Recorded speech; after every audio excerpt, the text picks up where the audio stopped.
Hey guys, welcome to the Becket Cook Show. Today I have a very special guest. He is a New York Times best-selling author.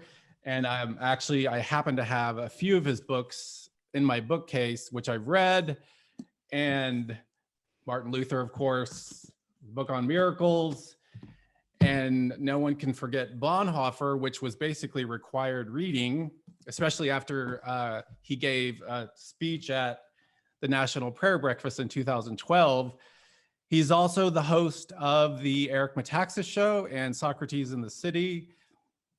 Welcome, Eric Metaxas. My pleasure. Thanks for having me. I'm so glad you're on my show. And I got to tell you, we're going to talk about his new book, which is a memoir called Fish Out of Water, A Search for the Meaning of Life. This is, of course, the advanced reader copy. That's the advanced reader's copy. I'm sorry you don't have the actual copy. Can you show the actual copy so they can see how glamorous it looks in real life? You know what? Before we do I have one here? Well, you have several behind you. Oh, behind me. Do you want me to get that? No, it's okay. I can't reach. I can't reach. No, well, forget it. It's your show. Yeah, you ask me whatever you want to ask me, but it's great to be here. I was really looking forward to this. It's fun for me to talk to you. Good. I'm glad. And so obviously I know you've gotten this question many times. So why Fish Out of Water? You mean why the title? Why the title? Nah, I don't know. We can get into that because I have questions about that. Yeah, well, no, the title is it's kind of an amazing thing. At the end of the book, I talk about this super freaky, life-changing Jesus dream, which was not a dream. It was God spoke to me in the context of a dream and totally blew my mind and changed my life. And in the dream, it's like a fairy tale involving a golden fish. It's amazing, powerful, beautiful thing that happened. And so I'd always intended to call the book The Golden Fish. And literally 20 years ago, when I can't believe I just said that, how sick, but it's true. I was writing this book. I spent the summer of like 2001 thinking, okay, I got to write this book. And so a friend of mine who, Jill Lamar, she worked for Barnes & Noble, whatever, and we were hanging out that summer, and she said, oh, you should name it Fish Out of Water, call it Fish Out of Water. And I thought, son of a gun, she's right. Like, a lot of people have ideas and they're bad ideas. That was I said, that's it, you're right, because I'm a fish out of water. Yes. In my life in many ways, and especially leading up to this moment.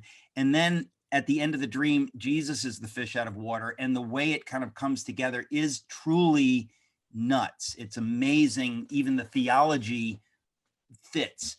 And so I thought that's the title. So my sweet friend, Jill Lamar, she's really the person who gets credit for giving me the idea. But so all these years, I have known that when I finally write this book, it'll be Fish Out of Water. Yeah, it's the perfect title. It's a great title. And actually, when I first received the book, I was like, wow, that is the exact right title for this story. And you're famous for writing biographies and, William Wilberforce, Martin Luther, Dietrich Bonhoeffer and obviously the research for those books is intensive, but was this book, you said you started in 2001? How freaky, but I wrote like 100,000 words in 2001 and then did nothing with it.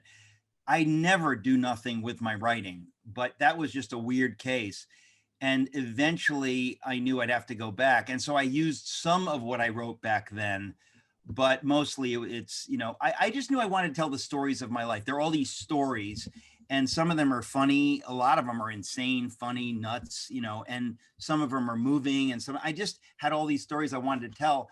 I didn't think that it would be as, what's the word I'm looking for? As complete. Like, I just thought it'll be a memoir, but I ended up really wanting to recreate everything and to tell all these stories. I had to leave some out because it's so long. It ends up not being that long, but it would have been really long. And, you do think like, why are people wanting to read every detail of my life? But it's almost like when I was writing the biographies of these other figures, there is something really extraordinary, at least to me, to be able to kind of go back in time and recreate the past. It's like it comes back to life, and the more detail you can give it. So that was kind of fun for me to to just tell these stories, but then at certain points think, well, wait a minute, what about that? And where was that? And because of the internet, it's easy to do research sometimes. You can just have a question and you can answer it quickly. And so I just wanted to tell the whole story and to get every detail right. But a lot of it entailed phone calls to my parents. They must have thought I was nuts. Like I called them 3 times a day. Like, wait, I remember when this happened. What. So, but if it really felt like I wanted it to be complete. I wanted to put in as much as I possibly could to give the reader context. And I think the context, it's like telling a joke. If you tell the joke well, the punchline hits hardest. Yeah. And if you don't tell it well, you kind of step on the punchline. And I thought I need to get all this stuff right so that when we get to the end, the reader is tracking with me. And so I just never meant it I never meant to tell so much, but it kind of took on a life of its own. It's a very strange experience writing about your youth, your childhood. You go into great detail about it. And it's a page. I mean, literally for me, it was a page turner. And, I laughed, I cried. It was better than Cats. And was it for you? Was it cathartic for you? Or was it better than Torch Song Trilogy? No, of course not. Harvey Firestein is better. And so was it a cathartic experience for you when you finished it? Was it like you could? Well, no, you never finish it. Like you hand it in, but you ever finish it? No. I would love to, add another 100 pages and do this and do that, whatever. But it was, it was not exactly cathartic, because I think you don't ever have enough time to really finish it. And what does that even mean? When is it finished? Who determines when it's finished? That's always in play. But the editors at Salem who published it, they were fantastic. And it's weird. I originally sold the idea to Viking, which is a mainstream, they published my Luther book, they published other books, but they rejected the book because they were looking for like a more Christian book. They wanted a book more about the Christian experience. And I thought, no, this is a literary memoir that ends up with this kind of Christian ending, but I wasn't looking for Jesus. I didn't know what I was looking for. I was stumbling through life as we do, making mistakes and it wasn't like I was some like hunt for God. I didn't know what I was looking for. I didn't know if God existed, much less be able to be, hunted by me. I didn't have a clue. And so I really kind of stuck to my guns. I said, I want this to be a literary memoir that people who would not read like a faith memoir would read. I wanted this to be literary, specifically a literary telling. And I'm glad that it is, but I had to switch publishers because they had a very clear idea of the book they were looking for. And I get that, but I couldn't write that book. I mean, even if I wanted to, I don't think I could have written it. Yeah. And your writing style in the book is hilarious. I mean, it reminded me of Nabokov and Lolita or Voltaire and Candide. It was why am I even here? If you're saying these nice things, I can only ruin this. Listen, Becket, seriously, it means a lot to me that it's hilarious. It. Thank you. It's so good. I need that blurb. Okay.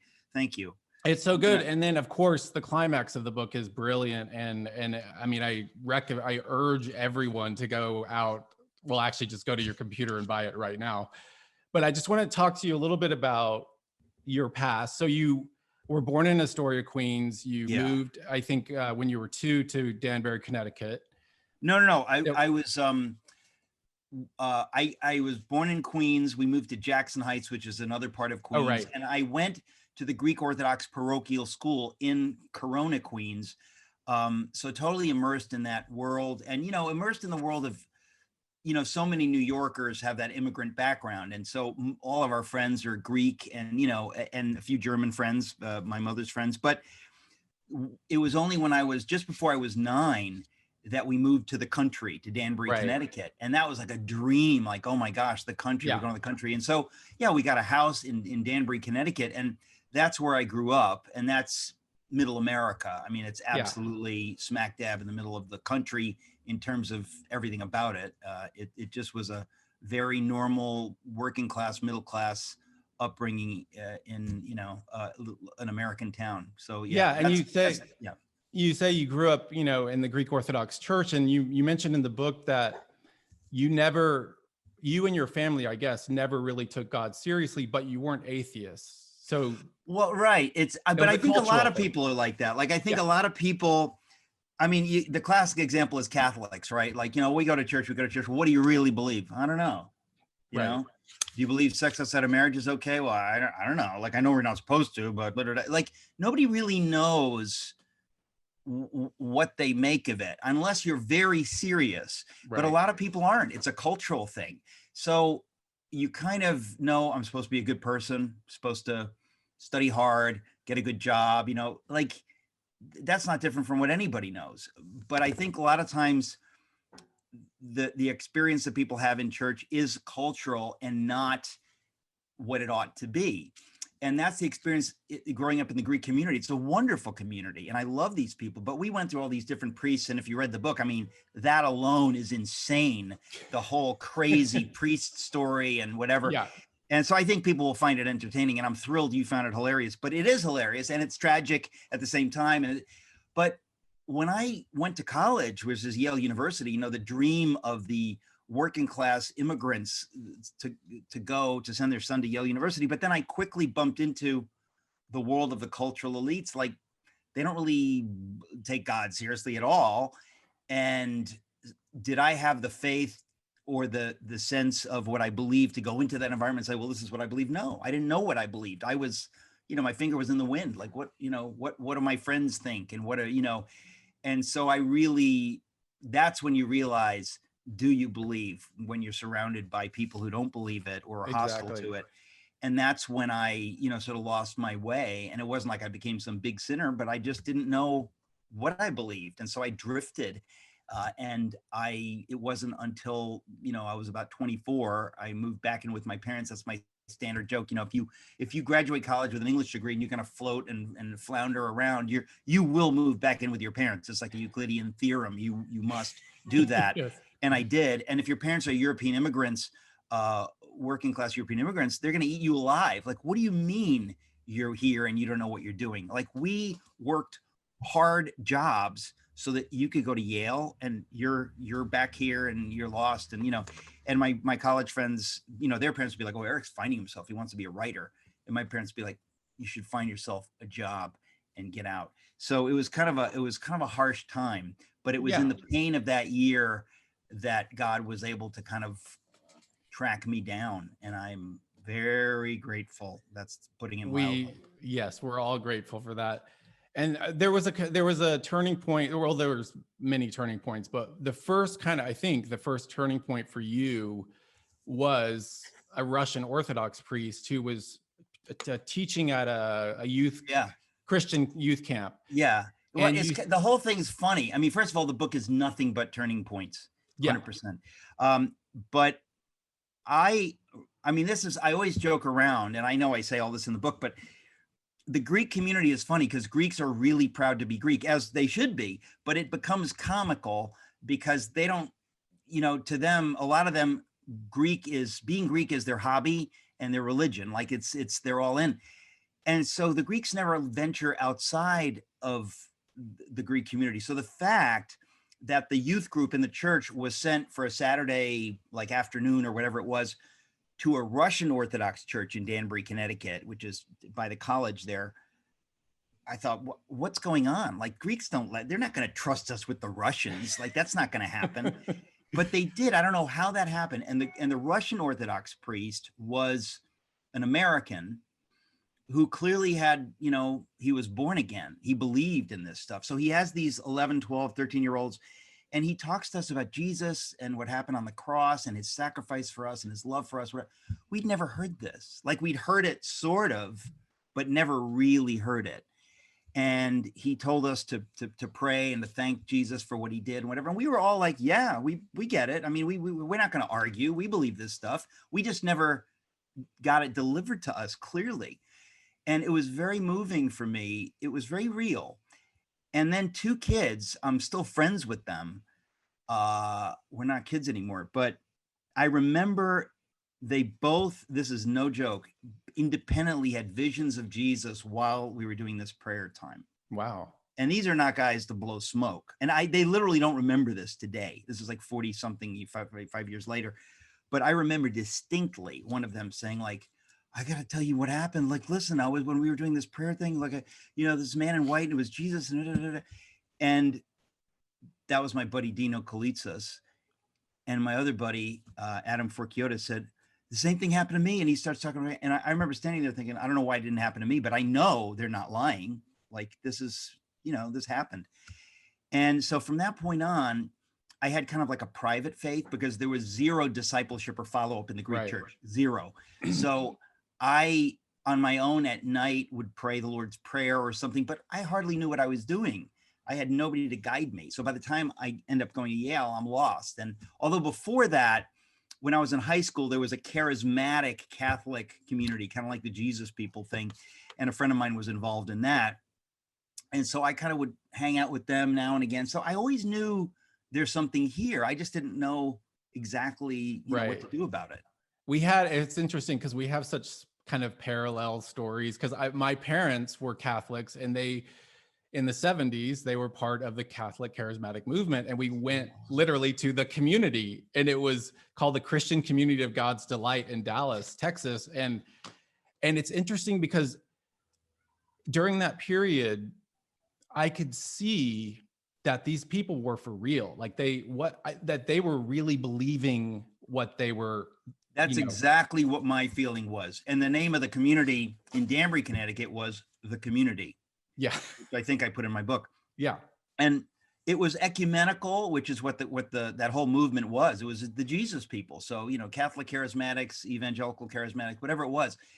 And it was so beautiful. And I remember being there, I was 15 and 16. And I said, I know this is real. Like, these people, this is real. This is good stuff. But because I was part of the Greek church, I was like, well, I got my own thing, so I can visit this, but I'm not going to, I don't want to freak out and make my dad angry. Right. So I didn't, I just didn't know what to do about it. But I knew Jesus was important. But I kind of slowly drifted. I didn't drift quickly, slowly. It was just this real, sliding away by the time I graduated, and after I had just forgot, anything. I didn't know what I believed.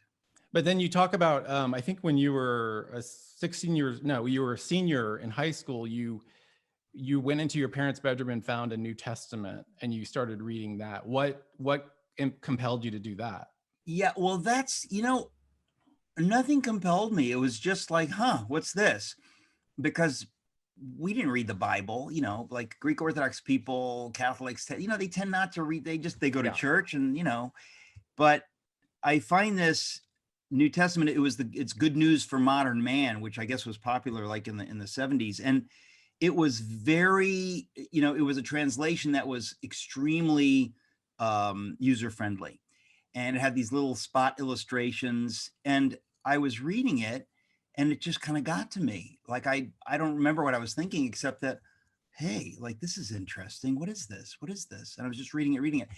And I remember one day reading it, and this is when I was kind of going to the community now and again. So I was open to this stuff. And I remember reading the New Testament. And one day it just got to me to the point where I thought, I need to do something about this. Like, I need to give myself to God in a new way. And I remember, and again, this is in the book, I told my buddy, John Tamanio, my best friend, and I said, I tried to explain this to him, and they never went to church, but he said to me, well, gee, Eric, I don't, that doesn't sound like you. Like, you're sarcastic and jokey, and, that's going to make you like really pious, and like, it doesn't sound right, And I remember thinking, well, yeah, I don't know. And, then the day passes and the next day passes, and I drift away. But it was like this moment that I felt something, but I didn't know what to do about it. I didn't know where to go. But what's interesting is you talk about this in the book. You gave your graduation speech, your high school graduation speech, and you weren't, for some reason, your school didn't have the valedictorian do it. It was like the salutatorian or just Eric Well, no, Metaxas. they had a thing where, I mean, I was always like one of the best students in the class, but because I took all honors classes, my grade point average was not the best, right? Like, Right. you know, if you're taking calculus or whatever, but they didn't pick the speaker that way. They picked the speaker that you'd have to like write a speech and give the speech, and they would pick the best speeches. And I won unanimously. I'd never written a speech before, but I had this kind of burning desire, like I got to write that. I got to be the speaker. Yeah. And I was chosen to be the speaker. And I did quote the New Testament in my speech. And again, this is like a 16-year-old trying to make sense of life, not really knowing exactly what he believes, sort of thinking he's a Christian and whatever. But clearly, whatever I was at that moment, once I got to college, I just started to drift. And it took time, but there was definitely something going on, which is why when I say that I had this conversion experience at age 25, it's true, but it's also not true in the sense that what was I before? What was going on? I don't know. All I know is that I was not all in until the end of this book, where I had this insane dream. And that was like, my life was changed from that. Yeah. Well, what's interesting about the graduation speech is I think you wrote "Trust Jesus" on the top of the speech, Yeah. right? Yeah. Yeah. What was that about? I had a kind of basic faith. The only thing is I knew so little that I just didn't know what to do with it. It's that's what's so amazing to me is when you look at, and this is why everybody's story is different. We try to put everybody in boxes. It's like the standard thing that you realize, well, I was somebody who kind of wanted to believe and sort of believed, but I didn't know much about the faith, and I was not hanging out with people who knew about the faith. So eventually I just drifted away and kind of forgot about it and kind of thought, well, maybe I don't know what I believe. Now, Yeah. that's bizarre, but that's what happened to me.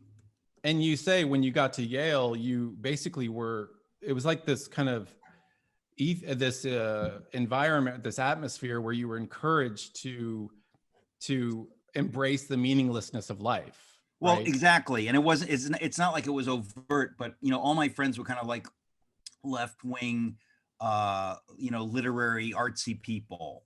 And I really didn't know who I was. And so I just thought, well, whatever they think, in other words, your values drift. You want to impress your friends or whatever it was.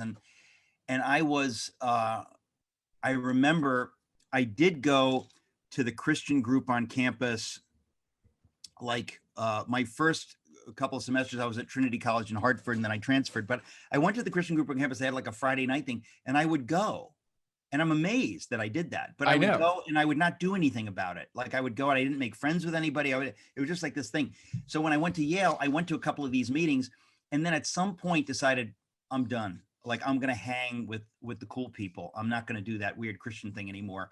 But I remember making a decision like, that's it. And it's like I turned my back on the God people consciously. Yeah, it would have been social suicide. It would have been social suicide for you at Yale too. Well, that's kind of the point. Like I didn't know how do you do this, and I think a lot of people live there. Like they're not. I don't know if I want to commit. I don't want to be ostracized or whatever the heck it is. So. But during this time, I think you talk about in the book that you had this sort of Jungian, Freudian kind of understanding of reality, and like reality was like this ice. Oh yeah. Well, that's what's so funny, Becket, because I was trying to figure it all out, right? And so I thought, well, this Christianity thing is not a hoax. It's not, but probably all religions are about the same. And maybe what people are really talking about when they're talking about religion, it can all be summed up in one, way that makes sense for everybody. And I, had just enough Freud and Jung in some class, probably with Harold Bloom or something like that, where I kind of got this idea like, oh yeah, so when Jung talks about the collective unconscious, the kind of this divinity, that's all that God is, and all people are talking about is kind of going from your conscious mind to this collective unconscious, kind of touching this otherness or whatever. And there's just enough truth there to kind of fool you into like sounding like, well, that makes sense. Well, what makes sense? What the heck is the collective unconscious? It's a meaningless, stupid thing. There is no collective unconscious. It's garbage.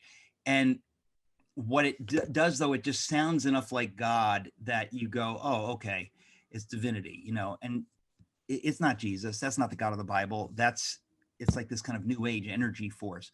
But I kind of came up with this idea that the goal of life is like, you know, like the conscious mind is like a frozen lake, is like the ice, and the collective unconscious is the water beneath the ice, and that the goal of life is to drill through the conscious mind to touch the water, to have some kind of a, you know, access to that collective unconscious.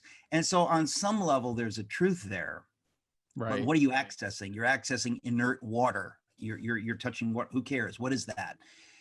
God is a person. And so later on, when I had this epiphany dream right around my 25th birthday, God used that imagery to one up me and to blow my stinking mind. And it really is, you know, that's what's so crazy, is that God made sense of all this looniness for me, and you know, just spun me around and changed everything. Yeah, you see, when you read your whole story, you see how God was kind of in these moments throughout your entire life. There was this just, he was like, he was It's pursuing humbling. you. It's really humbling and crazy. I mean, it really is just, that's why I thought I've got to write this whole story so that it makes sense for the reader, so that they're tracking along, you know, Yeah. and see what they make of it. And I really mean it when I say that I wrote this book for people that are not on the same page as I am, whether politically or theologically. I mean, I wrote this book for literary readers, people who read books and like stories. I wrote this book for them. It's not a spiritual memoir, it's a literary memoir, because I want people, everybody, to know that this is my journey, and I think it will help you. I really do. Wherever you are, I believe that. But you know, I wanted it to be literary and funny and crazy, and just tell all these stories, and hoping it would add up to something. That's the theory. Yes. And there, you had a major turning point when, after you had traveled around Europe, you ended up moving back home. And yeah, as you said, and you started, instead of, I think of The Graduate, I think of Dustin Hoffman in The Graduate, and kind of floundering, not knowing what he's supposed to do. And Totally. instead of going into plastics, you went into proofreading at Union Carbide. Horrible. And that's Horrible. where you met Ed Tuttle. Yeah. No, it's the whole thing is like, it's like a bad dream in many ways. I mean, I moved back in with my parents. I'm 24. I graduated, I skipped the grade, so I graduated early. So I'm young, but I've been out of college now, 3.5 years, whatever it was. And I just didn't know what the heck I was doing. And I moved back in with my parents, and of course I got to get some kind of a job. And what kind of a job can you do if you got an English degree from Yale and your parents are working class European immigrants? It's not like they're going to, hook you up with some great job with some friend of theirs or something. So what can I do? I've done proofreading. That's all I'd ever done. During one summer that I was working at A crazy magazine. In the summer. Yes, I was working, and I got this job at a law firm proofreading, and I thought I can do that, and they pay fairly well considering. So I got a job. There was an advertisement in the newspaper that Union Carbide, the chemical international conglomerate, needs a proofreader. And it was like a nightmare going to a corporate environment, horrible corporate environment, and proofreading the most dull. I mean, it was awful in this fluorescent corporate environment, horrible. But this is what I was doing while I'm trying to write on the side, which of course I wasn't writing anything on the side. I was floundering. And but in that hell, God, sent a graphic designer into my life named Ed Tuttle, who started sharing his faith with me. And he went to an Episcopal church, but it was like a charismatic Episcopal. He was like a born again Episcopalian. There are not too many of those left. But we would have conversations, and I was always kind of keeping him at arm's length. I was not exactly being like, hey, tell me about God. I was, like skeptical and slightly hostile, but I was in enough pain that I was willing to, continue the conversation sort of. And that went on for many months, where I was, just here, there, whatever. And he was praying for me. And that all led to the ending where God just, punched a hole in the sheetrock and said, I'm out here if you're Yeah. interested. And you had, I think during that time you had this miraculous, well, it was during the time you were at Union Carbide. You had this miraculous kind of thing where about heaven knows. Can you tell that story? Oh yeah. Yeah. This is just like the other stories I'm telling. Like you have these things that happen and it's amazing. And then it just drifts away and you blow it off. Like what is going on? Yeah. I remember that in my misery, I mean, I was miserable, depressed, and really just going through a tough time. I'm driving on the highway to this horrible job and listening to like AM radio, or actually this was FM radio. And it was this local station that plays, like rock classics or whatever the heck it was. And there was a song it was Robert Plant, right? Led Zeppelin, and he had some hit. It was a hit, but it was called Heaven Knows. And I remember wondering in my, emotional, musings, like, I wonder if heaven knows. I wonder if God knows that I'm here. I wonder if, like just kind of wondering, Mm-hmm. is God real? Is he aware of me? And so one day the song was playing as I'm pulling into the parking lot, this underground parking garage at Union Carbide at the beginning of the day. And I pull into the parking space and I turn off the radio as it's playing this song. I let it finish and I turn it off and I say, okay, God, if you're real, this song will be on when I, turn the car on, in 8.5 hours or whatever it was. So I go and get on with my work. And of course I forget all about this. It's not like, I've always been that way. Like I forget stuff and my brain is all over the place. So I forget all about it. And sure enough, 8.5 hours later, I get in the car and I turn it on, I turn the car on and bing, here's the song. And I thought, oh my gosh, it really freaked me out. And I thought, God is real. Like God is real. Like this is nuts. And I was so full of joy. And I drove home and I forgot all about it. It's almost like I thought, okay, but what? Now what?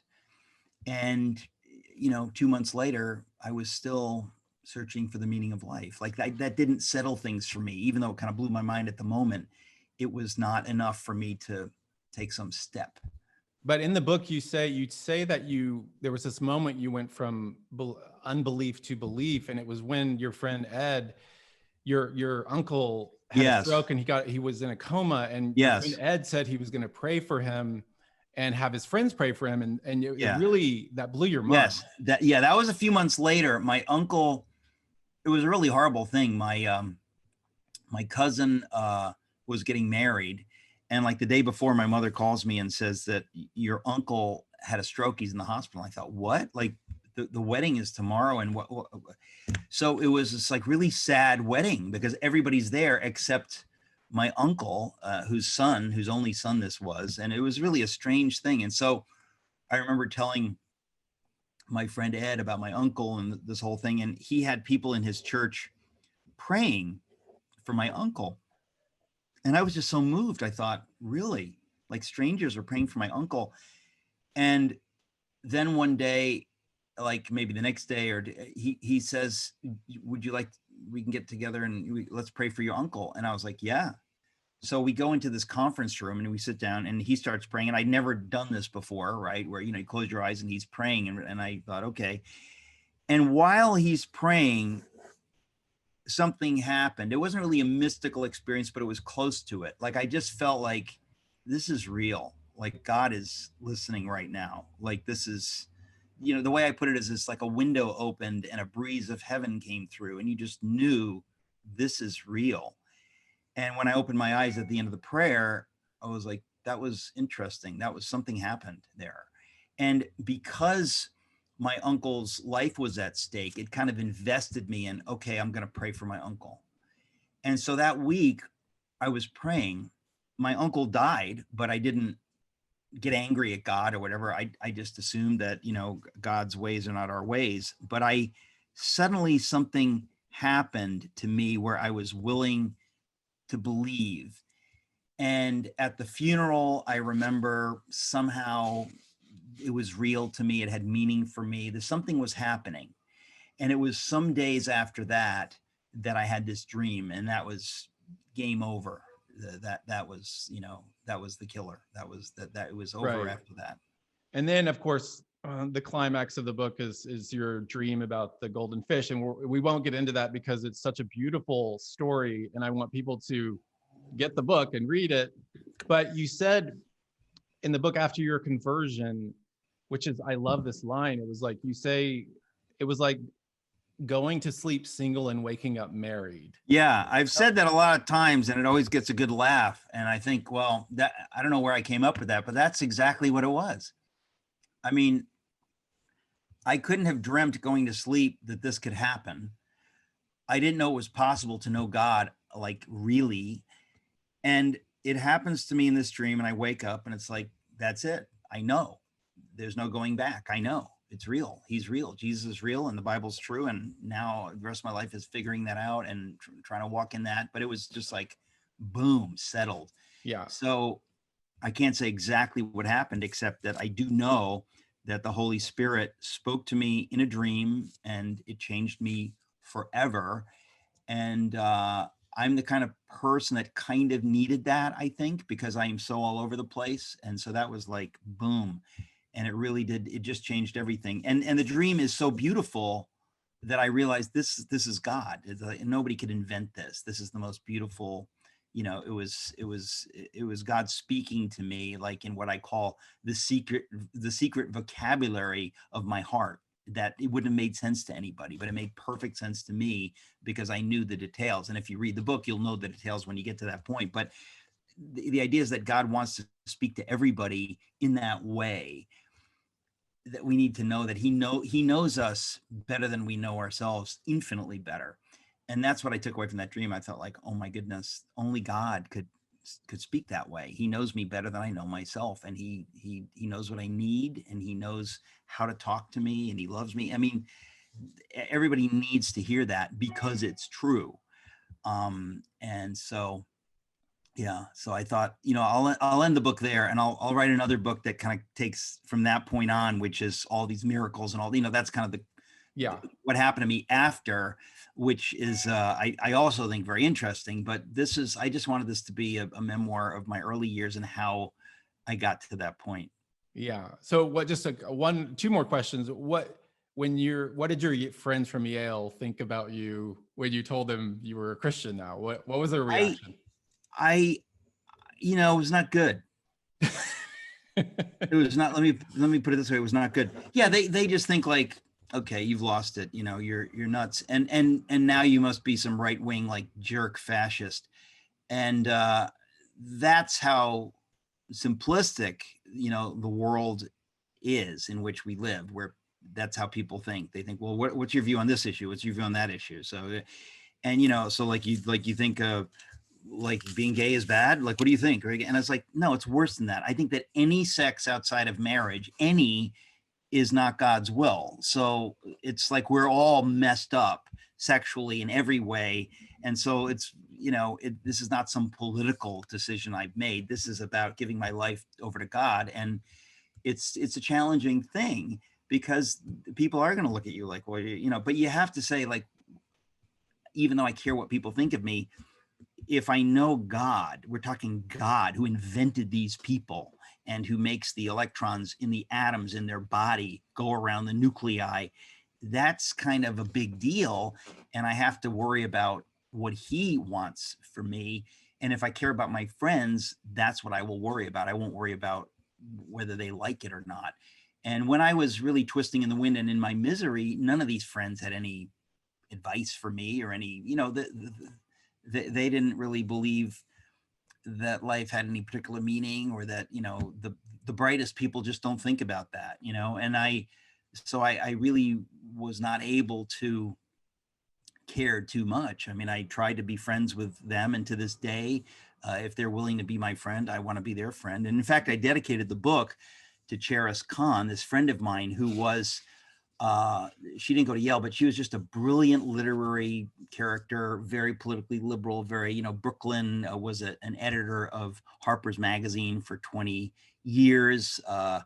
And she was totally brilliant. She remained my friend. And there were very few people that just were still interested in me as a person and stuff. And we'd kind of hang out and whatever. And just a few years ago, mind-blowingly, she came to faith in Jesus. And Wow. I cannot tell you how that blew my mind. I thought, that's stunning. And 2 years after that, she died of a very rare blood disease, which is insane.